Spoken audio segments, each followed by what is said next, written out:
Do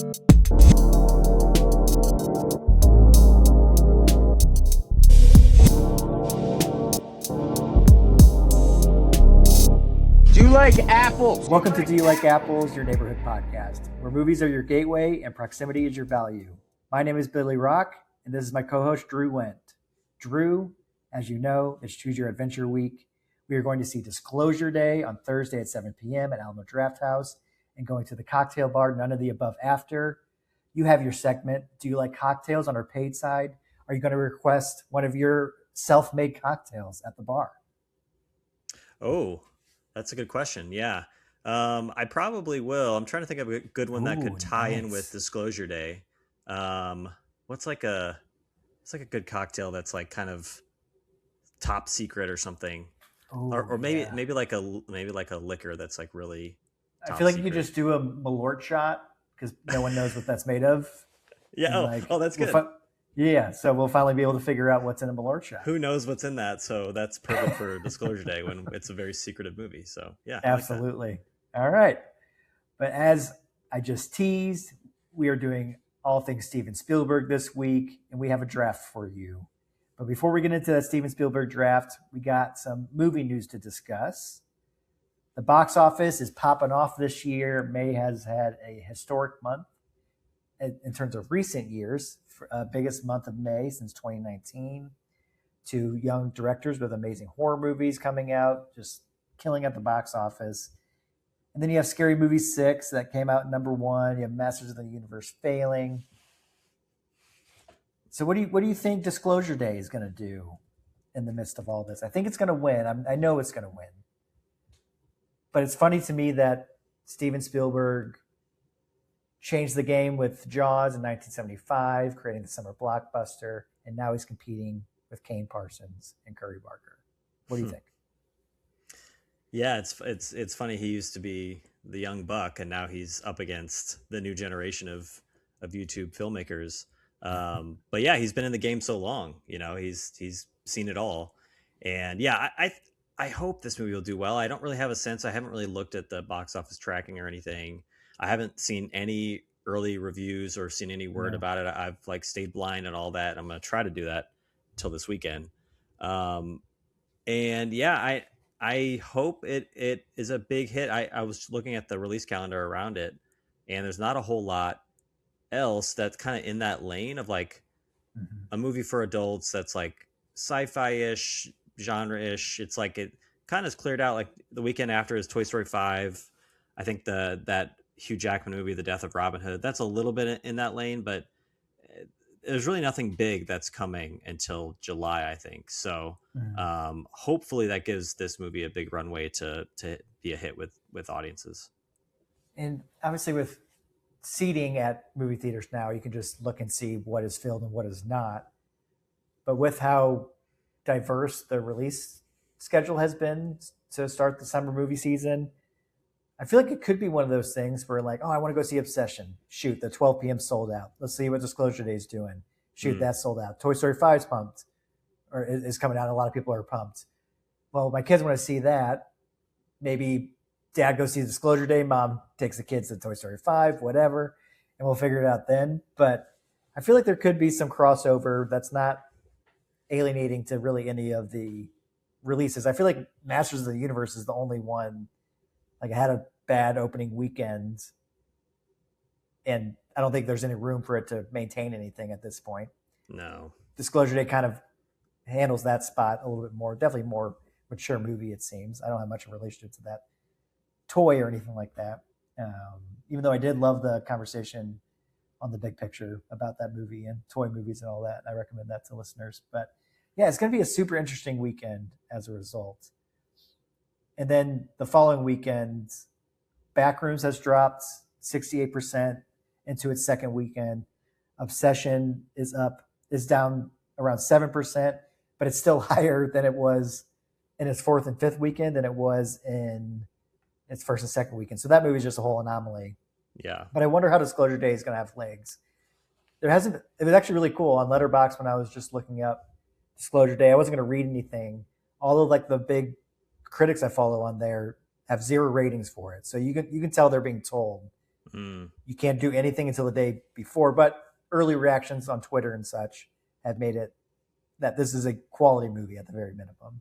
Okay. And I'm obviously excited about it. It's Steven Spielberg. But that's the one thing I know about it. I feel like Spielberg's going back to his lane a little bit. And then also, it's going to be good. And I don't think Steven Spielberg has lost his fastball at all. So it's going to be really I don't think he exciting has. His last couple have been really good. You know, The Fabelmans, West Side Story. I mean, he's still cooking. I would think the one thing is there's not a, I mean, Emily Blunt's a big star, but there's not like a massive draw, like person that can consistently open movies that's headlining this movie. But I do think the Spielberg factor, if it is good, get good word of mouth. You could have people being like, "Oh, you've seen this new Spielberg movie? Like it's one of his best, or it's really good, it's best in a long time." I think that could drive a little more audience than just it being the next Spielberg movie. But Spielberg has proven time and again, like just looking back at these movies that we're going to draft, I was like, oh my gosh, like it's crazy how time and again he has hit after hit after hit. Very rare misses, especially when he really swings for the fences. The misses are so rare. And just starting with Jaws, the amount of box office smashes that this guy's had. I believe he's the highest grossing director of all time. You can't. I'd be shocked. You can't. I think it's him and Cameron. Yeah, right. You can't overlook the guy, even though he's approaching 80. And he goes through these type of stretches, like The Fabelmans and West Side Story have been wonderful. I really like both of those movies. But he's had like little valleys that you're like, man, maybe he's lost a little bit. Most recently with like Warhorse and the BFG. Yeah. I like Lincoln a lot, but even Lincoln, that made a good amount of money though.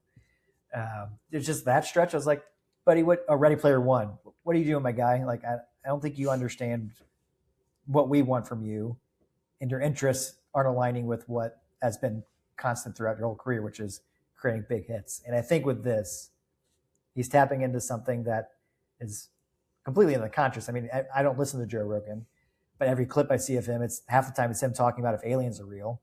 So I feel like that whole demographic is just gonna be like, yeah, I'm in. Like this presidency and the few ones before that have divulged that, like, yeah, there's some things we can't explain. Being a little bit more honest, you have Tom DeLonge of Blink 182 being the number one head honcho of calling this shit out for the last 20 years, and he had a little moment. Was that during the pandemic where he was able to doc some stuff, and that was pretty exciting. Oh yeah, so I feel like it is coming at the exact right time where. That's a whole other podcast where we can go to Tom DeLonge's alien exposing era type thing, UFO era. But yeah, this is a really timely thing that maybe other directors could have created a different lens for it. But you just know Spielberg's going to surprise us in a lot of ways. He proved that with West Side Story and Fabelmans for me. Do you feel like he surprises you still, Spielberg? Yeah. I mean, West Side Story, it's a remake, but he never made a musical. He clearly wanted to challenge himself and be like, I feel like he was probably like, I can't die without making my musical. And I think he made a really good one. Yeah. The Fabelmans was, I think somewhat of a flawed movie, but I think is definitely a fascinating portrait of an artist himself. Like that is such a crazy move to make a movie like that about yourself, and really kind of dig into your psyche. And so, yeah, I think he's still vital, and it's not like he's just playing the hits. I think he's really trying different things, and we'll see if Disclosure Day feels fresh and new, or if it just feels like a classic sci-fi Spielberg movie. Either way, I think I'll be happy. I can't imagine I'll be walking out of that movie going, oh, okay, this guy's washed, retire. Would love that. Just me and you getting drinks afterwards, and just for the hopefully tape. Other people joining us too. But yeah, you're just like, I'm out on Steven after being on the rewatchables, which is we probably talk about those podcasts too much. The Big Picture rewatchables, all the above. But man, him on. Did you listen to that podcast yet? Yeah, so great. Oh my gosh, yeah, him, Sean, and Bill talking about 2001: A Space Odyssey, and Sean is obviously in that world. and is able to bounce off of Spielberg in a really unique and interesting way. And then there's Bill Simmons in the corner, just having to maintain the podcast and go to the categories. And the dynamic was cracking me up. You could just tell 78-year-old Spielberg was like, I'm loving this conversation and I'm so confused about what podcast it is. But I'm the most famous living filmmaker probably right now. So I'm going to make this work and make this super interesting. But yeah, what an amazing time. Anything else about Spielberg before we get into our drafts? This is going to be simultaneously the easiest draft we ever done and the most daunting, I think, because most directors, there's at least 2 or 3 big ones that I haven't seen. With Spielberg, I don't think there's anything that I haven't. There's been a few that I haven't rewatched, but I think I've seen everything at this point, except for Always. I think that's the only one I haven't. Yeah, there's probably only a couple I haven't seen. Maybe some of his earlier ones that were misfires, but yeah, I'm so psyched. I like this was frankly one of the least prepared I've needed to be for a draft, just because I've seen Right. all of these movies so many times. And I usually, when we do a draft or an episode on a director or actor or something, actors, I've like, oh, I need to go back and check that one out, or I never saw that one, or I need to rewatch. It's been forever since I've seen it. Like so many of his, it's like, oh yeah, I saw that last year, or I saw that a few months ago. Like his movies are just constantly on, either because I like watching them or other people are watching them. So yeah, this will be fun. This will be easy. We're going to select 12 movies total. Spielberg has, 20 odd, a baseline worthwhile good movies. So this won't be one where unfortunately one of us gets stuck with a turkey. No, I'm taking the Terminal #1 overall though, so that's going to screw up your whole draft, I think. That will. My board will be a mess. Yeah, you'll be so screwed after that one. But yeah, if you haven't joined us for a draft before, we have 6 categories, and they are box office, $100 million domestic or more, Oscar. He's been nominated a bunch of times. If he's been nominated for an Oscar, it's eligible. Sci-fi, historical, Hanks or Cruise or Ford. Any of their movies can go in that category. And then the always great wild card. I do not have a coin or anything, but since I'm going to make you take a Malort shot on Thursday, I'll let you go first. So. Oh, thanks. I was gonna try to find a coin, but all I have is dice. I don't know if that helps. It's all good. Yeah. Okay. You have dice. Okay. Yeah. All right. Let's see. Where do I go first? We were looking through these categories before we started, and it's like a lot of these categories, a lot of different movies can be picked in different categories. So there's going to be a lot of probably cross-pollination here with like you pick a movie in one category, it takes it out of like 3 other categories. But there's plenty of options, like we said. So I think I have to take my #1 Spielberg movie, which is one of the best things about Spielberg is that I think a lot of people have a different #1 Spielberg movie. Mine is Raiders of the Lost Ark. So I've got to take it one. I wouldn't feel comfortable if I didn't get it. So the question is, where do I take it? I guess I'm gonna take it in. We'll just do Blockbuster. Why not? Yeah. Get it going. Would that have been eligible for historical? The Indiana Jones. You can make the case. You can make the case for sure. Yeah, it belongs in a museum. Technically not, but yes, it is. No, definitely he's an not. archaeologist. He's concerned with history. But yeah, Raiders of the Lost Ark made $248 million domestically at the box office, almost 400 worldwide. It just a massive success, kicked off a huge, iconic franchise. He was nominated for Best Director that year for Raiders, so I could have taken it an Oscar as well. But I just feel like it's just whenever people ask me, people ask us our favorite movie a lot, just when they know what we're into, that we're obsessed with movies. And one of my go-tos is Raiders, because it's just the movie that since I was a kid through present day, I've just always cited it as like, I love this movie. I've seen it a million times. It might be the movie I've seen the most of my life. I have to think about that, but incredibly rewatchable, a movie that just makes me feel like a kid every single time, and yet it also is um, got so many great characters and moments and things you can return to. I adore this movie. One of our best, you and I, our best back and forth has been Raiders or Last Crusade. I know you lean a little more Last Crusade. So I do, maybe I yes. didn't have to take this number one because you might not have taken it before I could get back to it, but I still, that's how much I ride for Raiders. So, um, where would you have considered going Last Crusade over Raiders in the draft? Probably not before Raiders was taken, because consensus probably is Raiders. People like Raiders more, and then I just have an affinity for The Last Crusade. But with Raiders, you'll hear people be like, "Oh, I love Sean Connery, Last Crusade. I like him more." Like you'll hear that occasionally. Yeah, occasionally, and just like with such a good cap and a final move. Obviously, wasn't the final move in the franchise. Right. It made two more sense, but it just really capped off the original trilogy in such a beautiful way that didn't feel cheap, didn't feel anything shoehorned in. But with Raiders, it was one of those movies that I loved growing up, no doubt. But it was a really good gateway into seeing people online when I was like watching all the YouTube critics in college and listening to podcasts after that explain why Raiders is so brilliant and like how it introduces character and builds anticipation and obviously just the action set pieces. And Spielberg needed this at this time. 1941, after Jaws and Close Encounters, was a massive bomb. He kind of went broad comedy, it seemed. I actually haven't seen that one either. But he needed this one a little bit because it was like, oh, is he for real? And then he rattles off Raiders and E.T. back to back. So I think he was pretty cemented as an all-time director at that point. Yeah, amazing first pick. It wouldn't have been number one on my board, but it would have been the first in terms of strategy, the first Raiders or the first Indiana Jones I would have taken for sure.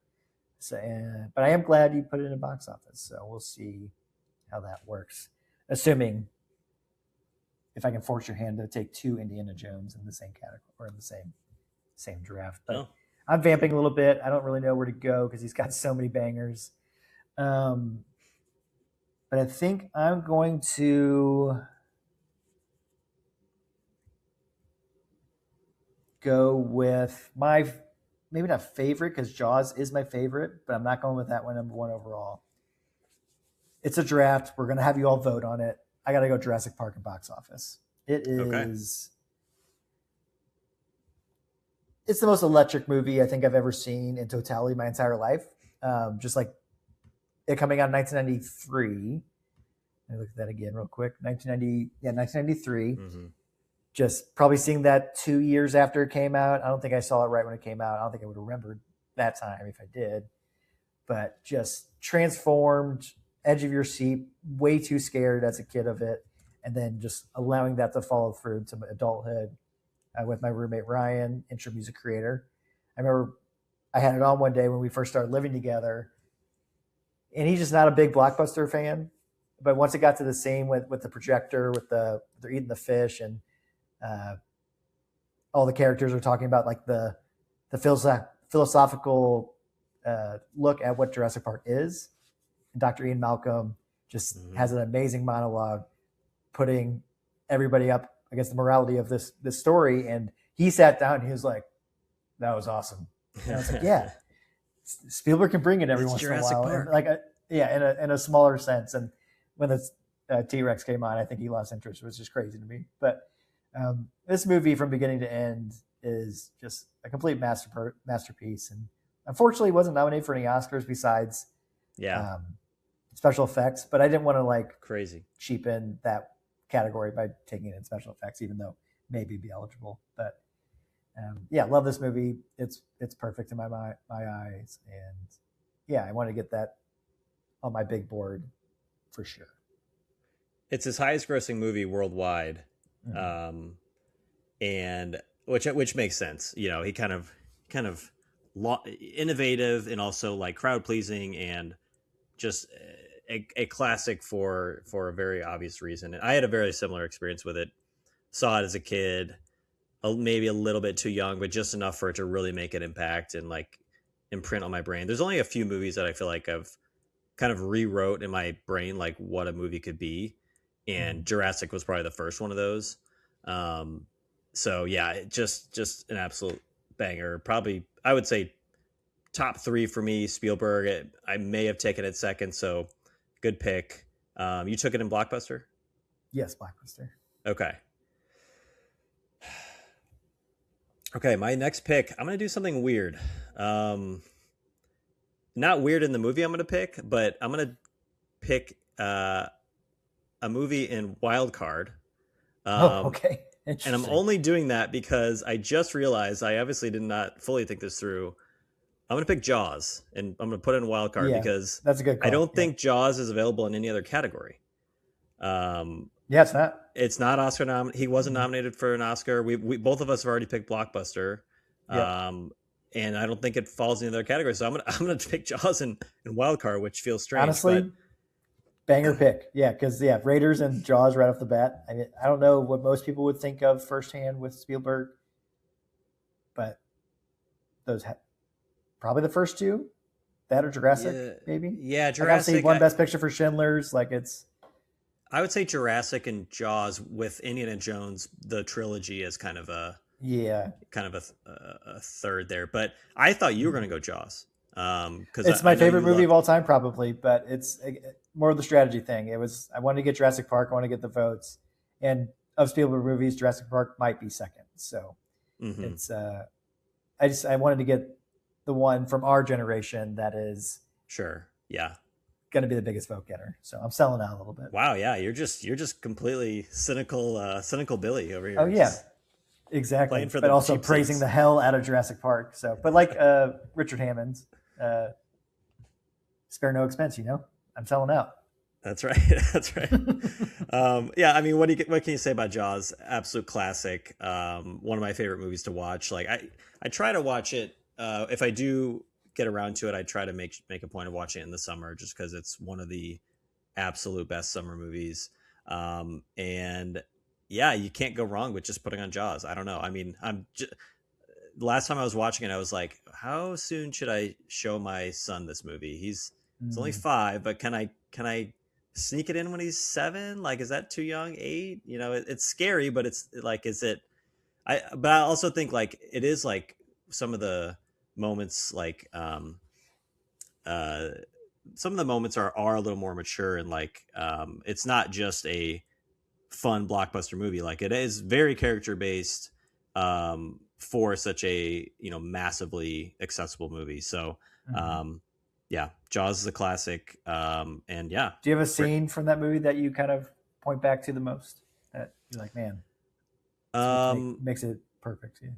I think I have shots like the dolly zoom on the beach. Like that's a classic. I think the scene where Robert Shaw is talking about his experience with sharks in was it the USS in Indianapolis when he's in the war and it goes down, and that's one of those where you see it when you're a kid and maybe it's slow and whatever, but when you see that when you're a little bit older, you're like, oh wow, this is such an amazing character moment. Like the nails on the chalkboard to get everybody's attention is wonderful. My favorite scene in that movie is when they're showing each other their scars and then just getting hammered on the boat before it's like the last moment of where you can breathe until the shark starts killing everybody almost. So we're trying to kill everybody.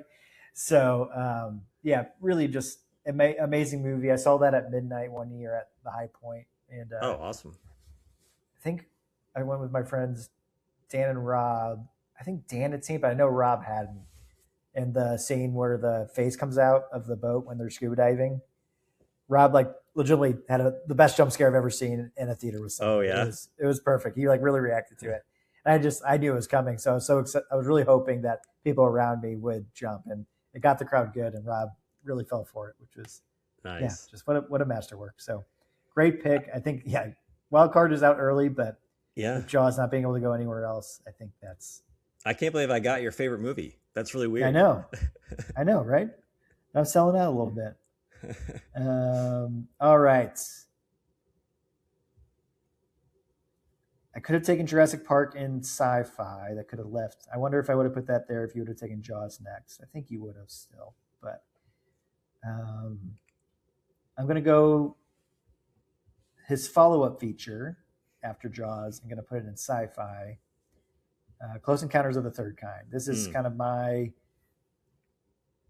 pick for the whole draft. It's probably top 5 Spielberg for me. I have one tattoo, and it is a Close Encounters of the Third Kind tattoo. Yeah. I wanted a tattoo with some color, not just get a black and white one right out of the gate. So I got the 5 tones at the end of that movie. You just watched that for the first time. Yeah, I was about to say, 2 days ago, the other night, this was the one movie of Spielberg's that I was like, before we do a podcast on Spielberg, I have to watch this movie. I have no idea why I had never seen it. It's so strange because it's an absolute banger movie. So incredible. And I've been surprised ever since I got the tattoo. It's on the inside of my left arm, and I did that on purpose just when I was working a corporate life. I just wanted to be somewhat hidden. So I remember the first time somebody noticed it, my coworker Courtney was next to me, and she was helping me like figure out something with the software that we're using. And she kind of did a double take on my left arm. She goes, "Is your arm okay?" And I was like, "Oh yeah, it's a tattoo I just got." And I went like 3 months into having a tattoo without anybody noticing. So, but that's what they don't know the movie very much, and the tattoo itself, I don't have like the whole board. I just have the 5 tones and the shape that it repeatedly goes through at the end of the movie. But I find Spielberg doesn't very often go this quiet.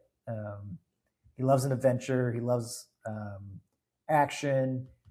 He loves camera movement and camera tricks. Whereas this and The Fabelmans, I feel like go hand in hand for me in terms of looking back at his own life and dealing with parents going through a divorce and how that affects the child and all that stuff. And just it all crescendos to the last 20 minutes when they finally make contact with the ship, and just what a beautiful set piece, and the music's amazing as it always is in his movies with John Williams. And yeah, I love this movie, and it keeps growing in my mind as I think about it more and more. Well, and it seems like it's going to be a nice pairing with Disclosure Day, him kind of returning to that UFO alien, is there life out there question, and it's amazing that he made Jaws and Close Encounters before he turned 33 or something, 35, something like that. Like I think he was nuts. 28 when Jaws released, and then this came out 2 years later. So he was it's like 30, 31. Yeah, that's just insane. Yeah, this is a classic. I cannot wait to rewatch it. I watched the director's cut, which I guess the only big difference is it doesn't show the inside of the mothership, which I guess the studio wanted him to do. So he acquiesced on that. He didn't have the, I mean, he had made Jaws, but he didn't have the juice that he does now. And, and I think the director's cut is longer too, but, so I do feel like I've gotten the full experience, but I honestly can't wait to rewatch it. 'Cause it's just the John Williams score. Everything is just so wonderful about it. Yeah, it's really that good. And I'm surprised at how many people, when they finally understand what my tattoo is, like, oh, I've never seen that. I'm like, wow, that's great. Like, and same with you. Like, you had never seen it, and for whatever reason, I think people know of it, but just there's so many bigger Spielbergs that you have to watch first for a lot of people, and they just don't normally get to Close Encounters. And I wonder if, like, with Spielberg, if it's like people see E.T. first, or they see, the other sci-fi ones, maybe they see before it. But I don't know. I don't really can't say why I didn't see it. Right. But yeah. All right. Okay. Next one. My next pick. Let's go. Sci-fi is getting a little bit thin now. I'm just gonna grab Minority Report. Oh man. This might not great movie, but this might not get me the most votes going. Oh my going gosh, with this movie you're here. gonna try to be better than me. I'm taking the high road. The votes. Yeah. I'm just drafting from my soul. You're drafting from your wallet. I am, for sure. As if we win any money for this. Yes. Yeah, sci-fi has a couple left that I like, but I want to grab Minority Report because it's Spielberg kind of doing something a little bit different, working with Cruise, and first time, right? Yeah, I think first time with Cruise, and it's just such an incredibly crafted movie. Got a lot of ideas in it. It looks like very different than a lot of Spielberg movies. It kind of, the pacing feels a little different. But it's also just a really kind of crackerjack fun movie too. And it's the type of sci-fi movie that I really get into. And I remember, I think the first time I saw this, I had to be, I don't know, probably 14, 15. And it kind of blew my mind. And I was like, this is the kind of movie I want to see more and more of. And just like the pre-crime part of it, just was such a kind of original idea to me. I just could not believe that they made a movie like this and that it was so cool and so interesting. So I'm going to grab my Minority Report. In sci-fi? In sci-fi, yeah. I've only watched this one for the first time within the last like 3 to 5 years. And the scene where all the characters or all the bad guys in the jetpacks and how they filmed that, I was just like, holy shit, Spielberg. Like, this is not anything I've seen from you in an action sequence. And I was so impressed with that chase scene. I thought that was really, really, really special. And the rest of the movie is very good. And Cruise is so well fit into a Spielberg universe. I go to bat for War of the Worlds probably a little bit more than Minority Report, which I know is I'm in the minority about that. You are. Gosh, kick me off the pod for that part. That was terrible. But yeah, great pick. I really hope Cruise could maybe team up with Spielberg one last time if Spielberg's going to keep doing this sci-fi route. And I'm not sure where Cruise is going to want to go with the rest of his career after Digger comes out this year, but I could see it happening. I want one more, either return to Hanks or Cruise, or continue with O'Connor, or pick one more young actor to be like, all right, this is my last stamp of a movie star that I want to work with, and we'll see where it goes. All right, obviously still bangers everywhere, but the categories are getting interesting, and he's got plenty of Oscar nominations, so I think I have plenty of time for that. But I think I'm going to go with the heart again a little bit with this one. I'm going to take Catch Me If You Can in historical. Does that fit? Yeah. Not what I would think of in terms of a historical movie, but I think I want to get that category out of the way. Other of his historical movies can fit into other categories. Frank Abagnale's story has been debunked, I think. Widely. For sure. But yes, but it is about a real character and real character, yes. Quote unquote events. Yeah.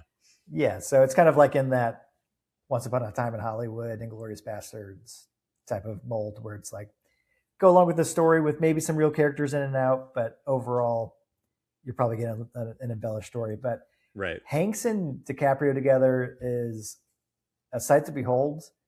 Again, a smaller movie like Close Encounters, obviously a very different movie, but Spielberg taking a little bit of a step back, transporting us into a different world, and just having so much fun with this con artist, screwing over everybody, but you're still rooting for him.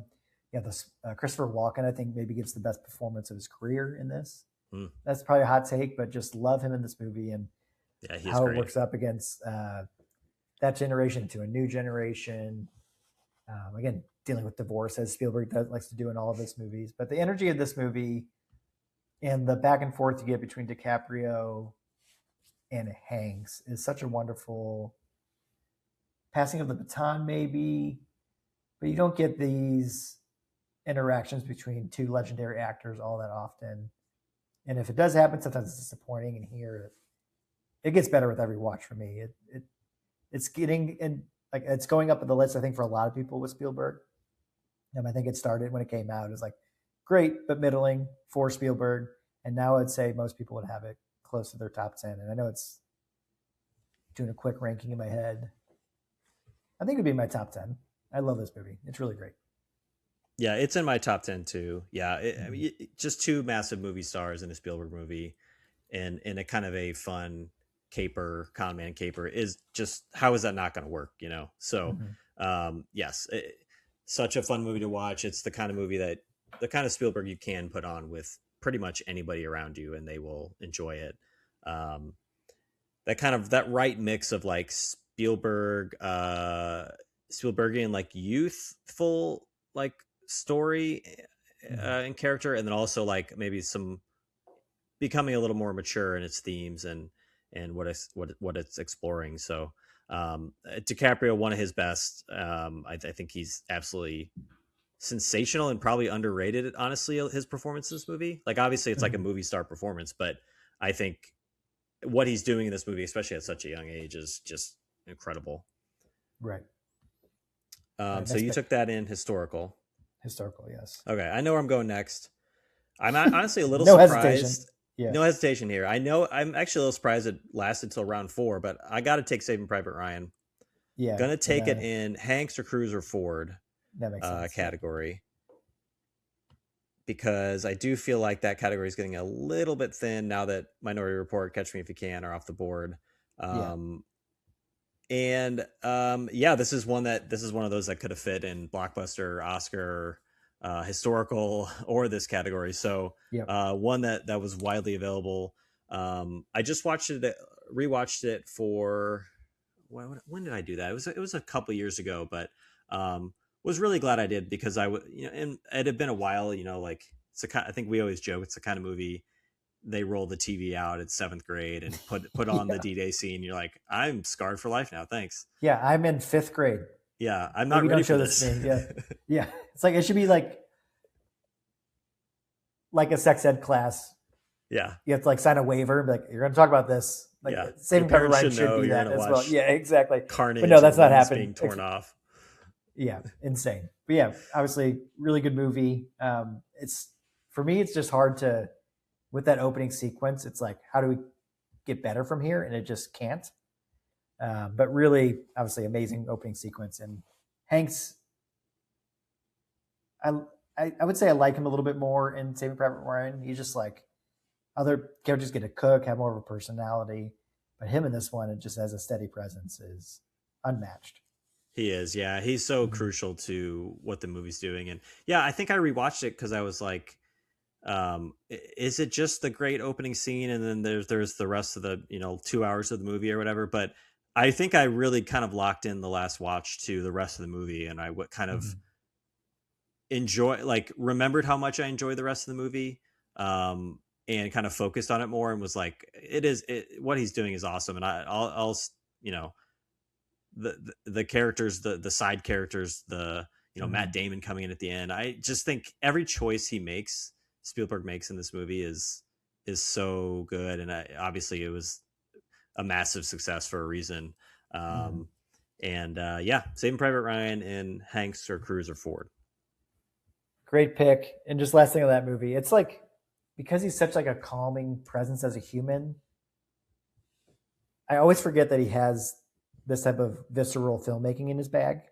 So like, I feel like there might even be something in, obviously Disclosure Day is so much different, but in almost every single one of his movies, whether it's like an emotional depth that it gets to, or an intense sequence, I'm just like always, I'm so interested in the celebrity of Steven Spielberg that it makes me think like, oh, I'm going to go in for a pretty calm ride and have a lot of fun. And then something like the D-Day sequence happens. You're like, I didn't know he had that in his bag, and also forget how amazing he is at doing that type of stuff.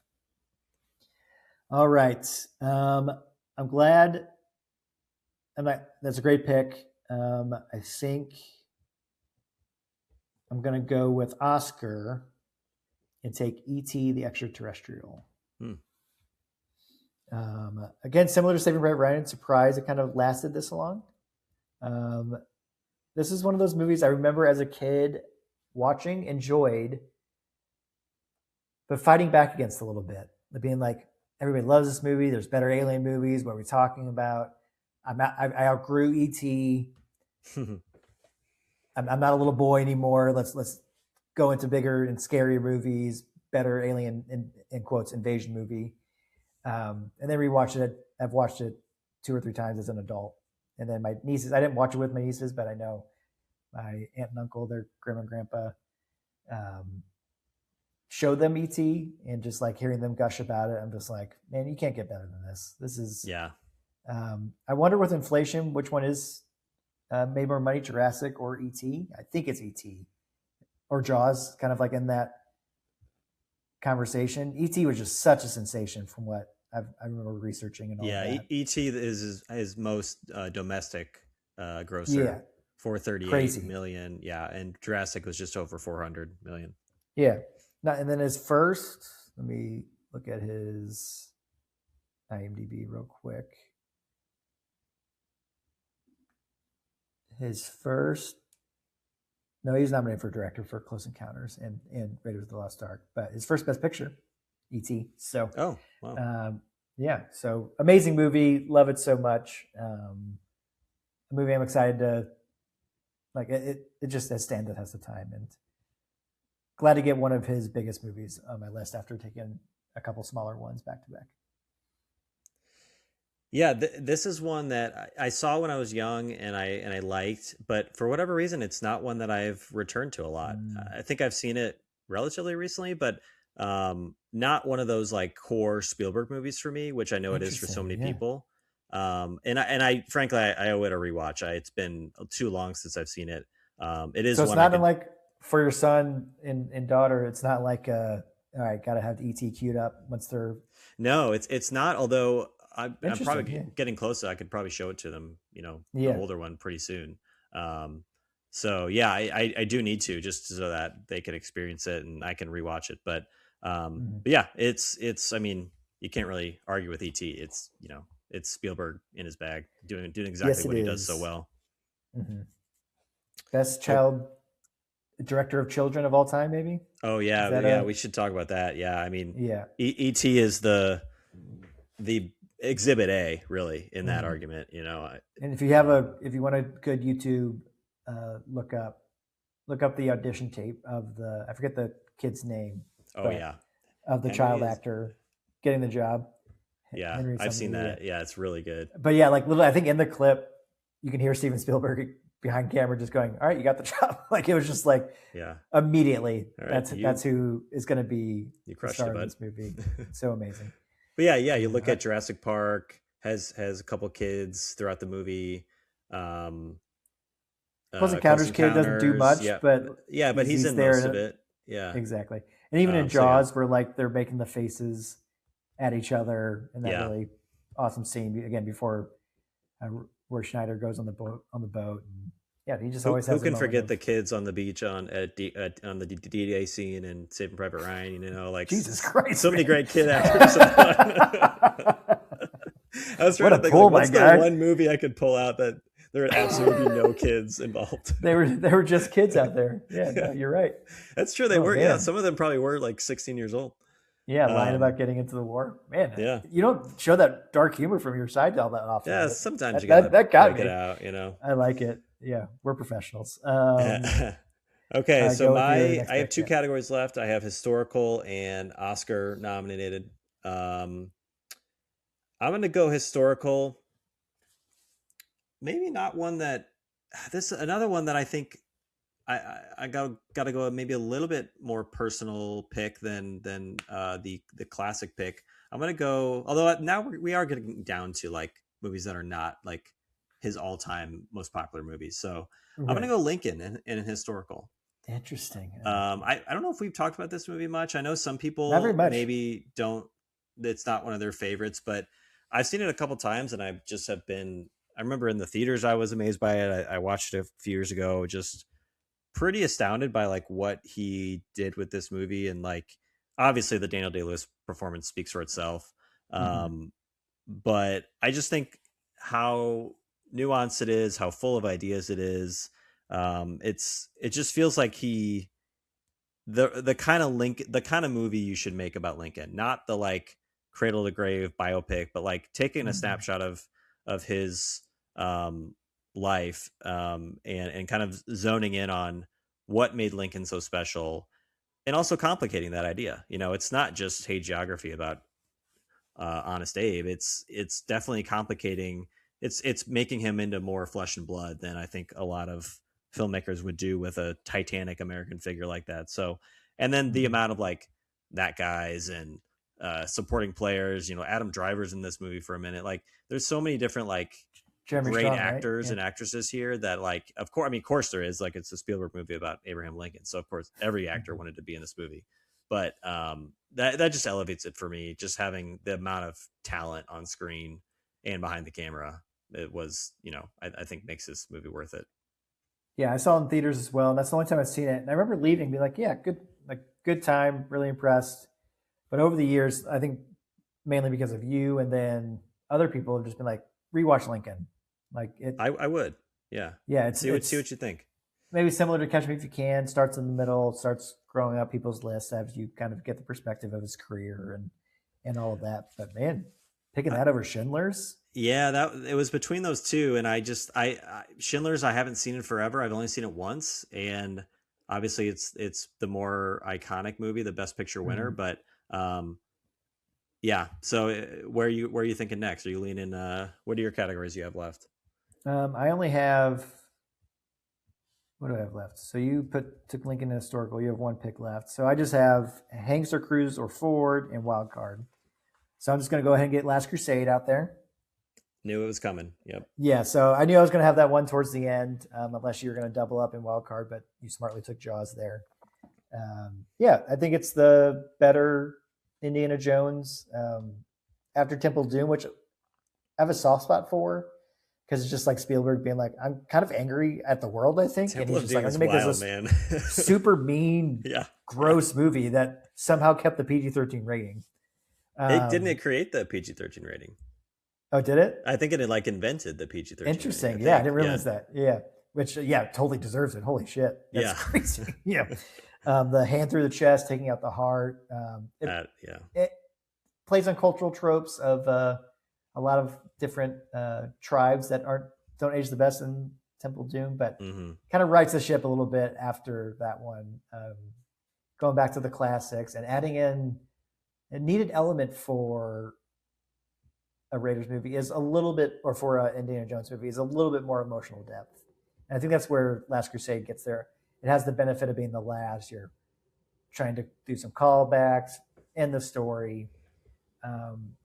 If you're going to maybe ding both of the other Indiana Jones and where Raiders gets the edge, the main reason is the love interest. And Raiders has the best one. What's the character's name in that one again? I'm forgetting off the top of my head. Sorry, which one? And Raiders, Karen Allen. Marion. Yeah. So like she's incredible. Has an amazing introduction where she's getting drunk in her bar. But I think in The Last Crusade, if you're just gonna twist my wrist, it's got to be that one with Sean Connery and that relationship. It's really, really special. So Indiana Jones and The Last Crusade for Hanks or Cruise or Ford. Yeah, and I think that movie goes a long way toward cementing Indiana Jones as like one of the iconic trilogies. And, you know, if they hadn't made a third one, or if the third one had been, you know, kind of a letdown after the first two, I think maybe, you know, Temple of Doom is kind of polarizing. So maybe the franchise isn't as strong as it is today. But yeah, it kind of cemented it as like bringing in Sean Connery was brilliant. And, just an absolute wonderful ride that you never get tired of watching. Yeah, and the first Raiders had a lot of Nazi killing, and then the third one, man, it just Spielberg hates the Nazis, as we all should. They had to bring it back. Yeah, they had to bring it back. Holy shit, yeah. All right, so that's my Hanks or Cruise or Ford pick. Okay, so I have Oscar nominated left. Okay. I mean, so you have blocked you, but you have wild card left, so you could go any direction. I think I only have 2, maybe 3 here that I'm mulling over. I think the smart choice, although I've been wanting to go more personal, and you're trying to win, I'm trying to, but no, you know, I think I do have to pick Schindler's List because I think it is like the Oscar movie for him. The one that like completely legitimized him in the eyes of the Academy, and they were finally like, okay, you've made it. Like here's your Oscar. And yeah, I mean, with good reason. You know, it's kind of an undeniable movie. You know, script by Steve Zalian, great writer. Liam Neeson, Ray Fiennes. You know, you have these unbelievable actors writing, and then Spielberg. The wasn't the story is that him and Scorsese swapped movies for whatever reason.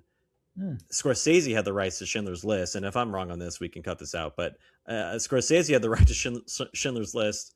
Spielberg had the rights to Cape Fear, and they swapped, which actually makes all the sense in the world. Way more sense. Considering the type of filmmakers there are. Spielberg's Jewish, and yeah, it just ended up being one of those movies that it's a 3-hour movie. You experience it, and you're like, wow, that is. Such a famous movie for a reason. You know, I wasn't it was too young, obviously, when it came out, so I didn't, you know, we weren't there for its whole Oscar run and kind of its, you know, being such a major movie. The first time I even heard of it was that Seinfeld episode where they keep mentioning Schindler's List. Yeah, they make out during Schindler's List, and which is so funny. And then I watch the movie and it becomes even funnier. And do you have much of a relationship with this one? Not too much, actually. While I was putting together our doc for the episode, I threw it on because it was one of the few movies of his that are streaming, and I watched like the first 30-45 minutes, and I forgot I don't know how much you remember the structure, when's the last time you saw it, but I forgot how much the opening of it with Liam Neeson's Oscar Schindler is recruiting everybody else and creating the structure for the story. And it reminded me a lot of Oppenheimer. I was like, oh, this is like a very kind of, not playful, but just like a softer moment to get the characters, introduce all the characters, and have the team going forward that's going to try to save as many people as they can before it gets like really visceral and scary. So I was really surprised at how maybe Nolan took a page out of Schindler's List. Well, that's a great comp because very similar part of their careers too. When Nolan finally got his Oscar acceptance of Best Director, Best Picture, I think they were probably around the similar age, around the same parts of their careers. Nolan having all this box office success with his sci-fi storytelling, and Spielberg doing the same. So I think a very one-to-one comp there, the historical drama that gets the Academy to fall in love with this filmmaker. And what I don't want to like forget that Ray Fiennes was essentially a nobody before this movie came out, and then broke out with it, obviously one of the most horrifying villains in any movie ever, and somehow it didn't derail his career. I don't know how you don't get pigeonholed after a movie like this. Like, for real, yeah. Iconic villains. He's Voldemort. He's teased as a villain in 20 years later and all that. Spoiler, kind of.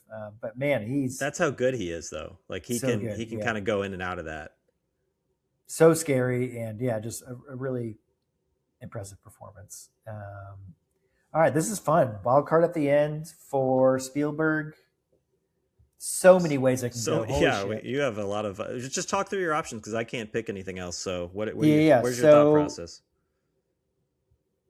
If I want to go bigger blockbuster, the only one that really interests me from here would be War of the Worlds. Because we've taken Jaws, Close Encounters, Raiders, E.T., Crusade, Hook, and then so there's Hook on here. Oh, Ready Hook is on your board. Interesting. No. Hook is eligible for box office. I was just looking at box office. I was surprised that you were. Hook is fine. Like I think it's kind of gets shit on too much, but War of the Worlds is the only one that I would take in that category. I'm not a huge fan of The Post or Bridge of Spies. I'm still mad at Bridge of Spies for upsetting our boy Sly. And then you get into the more personal picks. And I think where I'm going to go with that is Last Vamping Moments. Yeah, I'm going to go AI, artificial intelligence. Okay. With my last pick. That's a good pick. That's where I would have gone, I think. I only really tuned into it after I went through all the Kubrick's movies, and then just doing the research, that Kubrick was wanting to make this in like the 70s and 80s. Got to know Spielberg a little bit. Thought that he wasn't right to make the movie, so he recruited Spielberg to direct. And then on the 2001 A Space Odyssey rewatchables, Steven Spielberg talked about how he agreed he was going to direct it in the mid 80s to early 90s, but Kubrick kept giving him notes. He kept being like, hey, like, you do it this way. I think you should put the camera here. And then he's like, hey, why don't you become the director again and I'll be the producer on it. I think they kind of agreed to it, but then he found Eyes Wide Shut and decided to make that instead. And that obviously took like 5 years. And then Kubrick tragically died, and Spielberg honored his legacy by making it. I just find it to be so emotional, in the same vein of Close Encounters. Obviously a sci-fi movie as well. Haley Joel Osment on like an all-time heater for a kid actor. And yeah, it's such an interesting setup with where we're at now. A family trying to adopt a child. They have this technology that allows families to do this. The mother can't find a connection because it's not a human. And then it progresses and progresses and progresses. And there's the theme of like machines making machines. And even though Haley Joel Osment is a machine, it was made by humans, and like is the last beacon of hope by the end of the movie, kind of. And maybe not hope, but just in terms of like a savior like figure towards the end, a messianic type figure towards the end. And yeah, moved by this movie every single time. And then has the classic Spielbergisms. And I wonder if Kubrick would have done those type of things, like where he goes to that almost like a monster truck rally before AI robots that are being destroyed and massacred. And you have Chris Rock randomly voicing in that scene that kind of takes me out for a hot second. But besides that, it's a borderline masterpiece in my mind. And I would say definitely in the top 10, if not creeping up to the top 5 of Spielberg for me. So really love this movie, and really excited to not completely sell out this draft and get a couple picks for me.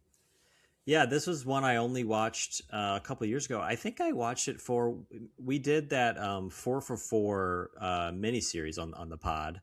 Oh yeah, that's right. And we did Spielberg, and on our 4 in a row run was Saving Private Ryan, AI, Catch Me If You Can, and I'm blanking on the 4th one. But AI was in the middle of that run, and I had, for some reason, I'd never seen it, but I just kept hearing people over and over say, "Got to watch AI, artificial intelligence," especially 20 years later, now that it's becomes more and more relevant. But yeah, I was also very surprised to see like it's much sadder and richer than I would have thought. And I think when you watch it, you feel like you can tell the elements that are Spielberg and the elements that are Kubrick. But then I think you also like, I think Spielberg has said in interviews about AIs, said like the movies, said like actually the parts that you would think are me that are maybe warmer or more sentimental were actually Kubrick, So now obviously director making the movie, it's going to look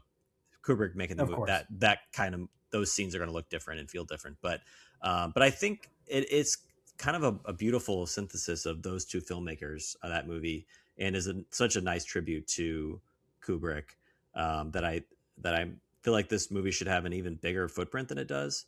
I think movie people know about it, but I feel like it should be more widely seen and widely celebrated. So great pick. If it was only eligible in sci-fi and wildcard, obviously. So I would have loved to get it in sci-fi, but I like Minority Report just a little bit more. But that was the 4th one in that run, by the way. It was Minority Report. Oh yeah, that's right. Series. We did Minority Report. Yeah. So yeah, were there any big ones that we didn't do that War of the Worlds is the one I was a little surprised you didn't pick, because I know you like that one. Yeah, I'm not as high on it, but I know you're a fan of that one. Yeah, I was sad not to get a Cruise in there. And like I said, I'm more of a War of the Worlds guy than I am Minority Report. But yeah, I think West Side Story. I love West Side Story. I think that one's really good. Yeah, one of my favorite recent musicals. Yeah, West Side Story and The Fabelmans. I find both of those to be really, really enjoyable. So yeah, but at the same time, it's Spielberg draft. You can only he's the type of the director where like, yeah, West Side Story, The Fabelmans, great right out the gate, really enjoy them. But because of his legendary career, it's hard to just be like, I'm going to trump all these other amazing movies because I fell in love with the newer one, which I hope is the case with Disclosure Day too. But I think you just got to go with the classics with him. He's one of those type of directors and spans so many different generations and has his own signature style, but can go in and out of a lot of different genres, work with any type of actor from kids all the way up to David Lynch and the Fabelmans. So it really works. Is there like any, I think the only two in his whole filmography that I'm just like, what were we doing there, big guy, is Tintin and Warhorse back to back. Like I've never seen either of those. Yeah. It's like both fine. Yeah. Like solid adventure stories and a decent amount of fun, especially with Tintin. But it's just like, no, that was the one stretch.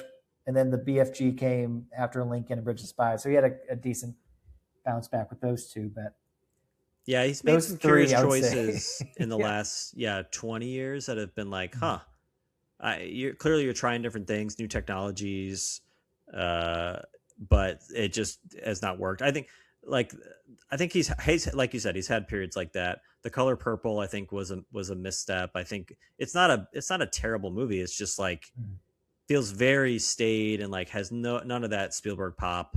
Feels like he's being so way too respectful to the material, and he's just like he's done that before. Like obviously he directed a movie like Amistad and Lincoln, so it's not like he hasn't touched that. But he should not be directing The Color Purple. That's just pass that one off to somebody else. And I think the other two are a little more understandable. I think he said like I wouldn't direct that today. It's not like a huge gaffe or anything. Like it's a good enough movie. And there's a show on Netflix. I think it was only like 1 or 2 seasons, but I remember it was critics talking about a formative movie, and a black critic, I forget her name, but talked about The Color Purple and like talked very positively of it and like talked about the nuances that I brought up more of a slight towards Steven Spielberg. But I was like, okay, cool. Like there's nuance obviously to everything that every director and human creates. But so that was like a nice reminder of like, okay, it did have a positive nature to it. That wasn't just a complete like miss in his career. But yeah, definitely kind of, and I haven't seen Always. I haven't seen 1941. His absolute bombs that just did not pan out at all. Yeah. And it doesn't seem like they're the type of movies from critics or anything like that are like, actually, they're the best of his career. Whereas maybe with Catch Me If You Can or AI, you can get there, but not with some of the other ones. Yeah. But you compare him to like other filmmakers in his age bracket, Zemeckis, like guys like that who have had periods of great success and like been mentioned alongside Spielberg, but they don't have the longevity. They have way bigger misses. Like Spielberg's only had a couple of those like bombs, like for the most part, he's hitting on every movie in some fashion. And many of them after, a couple decades look better and better and better. So I think some of his movies now, I think will only look better the longer more time passes. Yeah, absolutely. Let's wrap up real quick. We're just over an hour. Man, I love this Steven Spielberg guy. But recap your picks real quick, and we'll sign off here soon. All right. In Blockbuster, I got Raiders of the Lost Ark. Second pick was Jaws and Wild Card. Third pick was third pick was Minority Report and Sci-Fi. Fourth pick was Saving Private Ryan in Hanks or Cruiser Ford. Fifth pick was Lincoln in Historical, and sixth pick was Schindler's List in Oscar. Jaws and the Wild Card might be the pick of all of our drafts. That's great strategy. You had to get it. That was good. I picked Jurassic Park first into Close. That was in the box office category. Into Close Encounters of the Third Kind and Sci-Fi. Then Catch Me If You Can in Historical. E.T. in Oscar. Indiana Jones and the Last Crusade in Hanks or Cruiser Ford.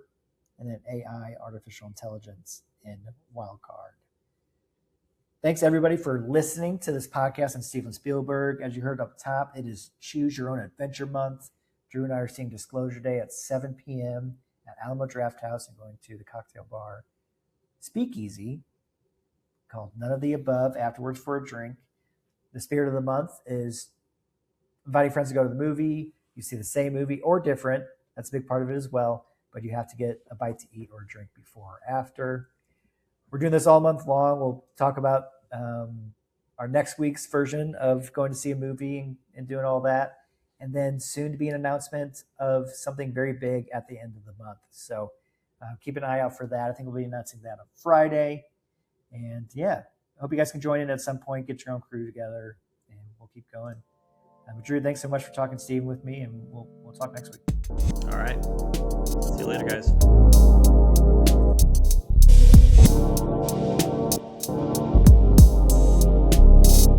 Do you like apples? Do you like apples?